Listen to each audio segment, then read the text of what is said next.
And I tweeted this the other day.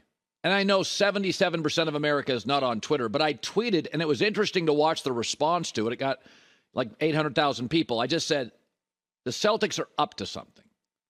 And the Boston Globe is reporting they are stockpiling picks for a, quote, seismic trade. Now, I don't know what seismic is. I would guess Giannis next year. But I like what they're doing, and I respect this. Because you can see great and special, Ohtani is a great example, very quickly in sports. Mahomes, an example, Burrow. The three core guys of the Celtics, Marcus Smart, Jayson Tatum, and Jaylen Brown, have played together 6 seasons in a mostly weaker Eastern Conference that LeBron bailed on. And they've been to 1 finals. In just 4 seasons at the time in the tougher West, Steph, Clay, and Draymond had been to 2 finals, won 1, had a 73-9 season. Steph was already MVP twice, and their shot making was the best in the league. Their playmaking was as good as anybody in the league. Their chemistry was unbelievable. I'm 6 years in to Tatum, Brown, and Smart. I don't know if I like their chemistry, their alpha, their late game shot making. And I still don't know if Tatum wants to take the big shot in big games. So basically, GM Brad Stevens said, we're not special. We're good, and on our better nights, we're very good. But I want to be special. Because Denver had Nurkic, who was good, and they watched Joker and said, he's special. And the Warriors had Monte Ellis at 22 a game. He was good to very good. They went back and forth, but they thought Steph could be special. I got news for you. Tatum as a 1, the Celtics are never going to be special. Tatum is a 2, Giannis is a 1, that's special. Anthony Davis as a 1, you can be very good. Anthony Davis in the bubble as a 2 to LeBron, that's special. I like Tatum. I got 6 years. We still don't know if he's got the alpha in him late in the game. 4 years in, Steph had been MVP twice, was the best shot maker in the league, could do things we'd never seen. I know all the fanboys in Boston want to hear this. Tatum as a 1, 6 years, 1 trip to the finals. Couldn't get it done. Lost at home. Got tight.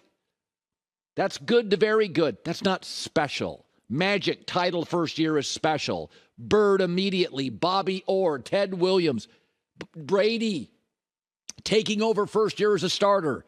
Boston has example after example after example. Bill Russell of special. Like special is beyond very good. This Celtics team could have great nights and a great series. Very good. I never thought to myself, whoo, Kobe was special. MJ, Bird, Magic. Tatum's very, very good player. And I think GM Brad Stevens is stockpiling picks. He sees the same thing. Not every guy that's a number 1 talent is a number 1 closer. Anthony Davis is a great example. He's really only can be in a special team if he's a 2. LeBron is special. Anthony Davis is just great. I don't think you can be a special team if Tatum's your guy. And he's all NBA. But to be special, and I'm talking MJ, the Warriors, Duncan Spurs.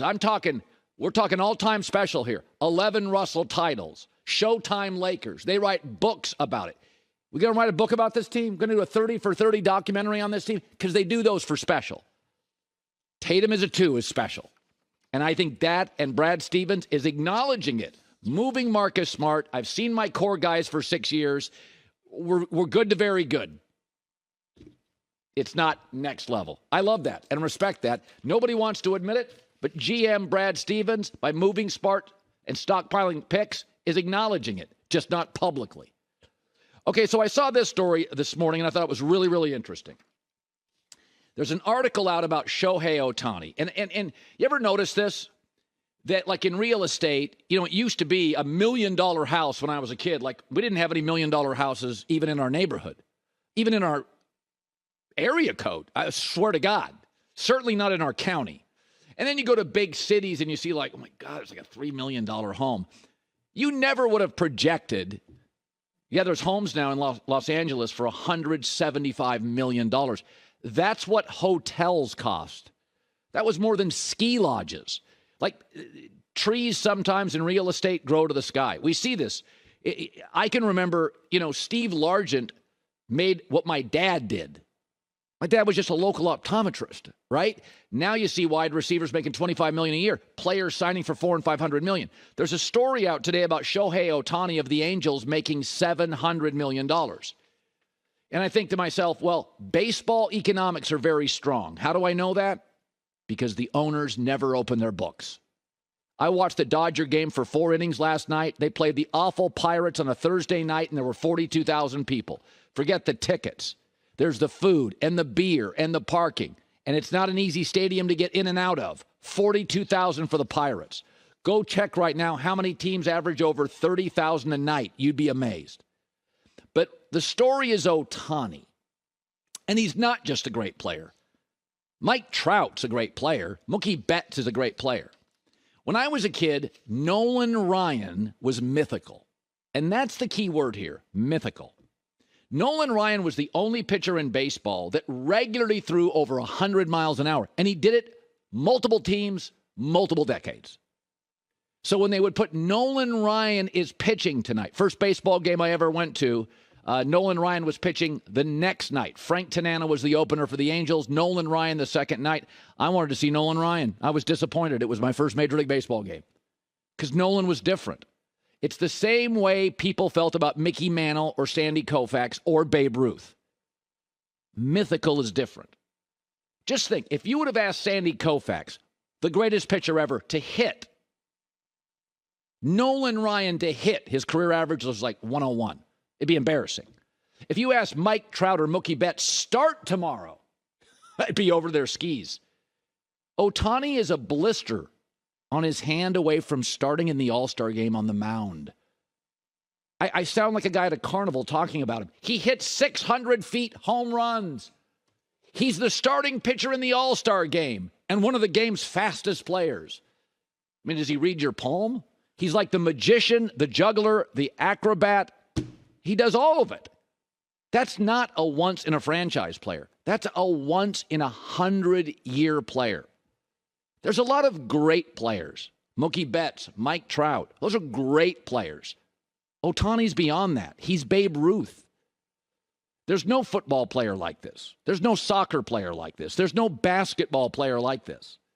In global sports, one of one, a once-in-a-100-year player. That he is literally an ace.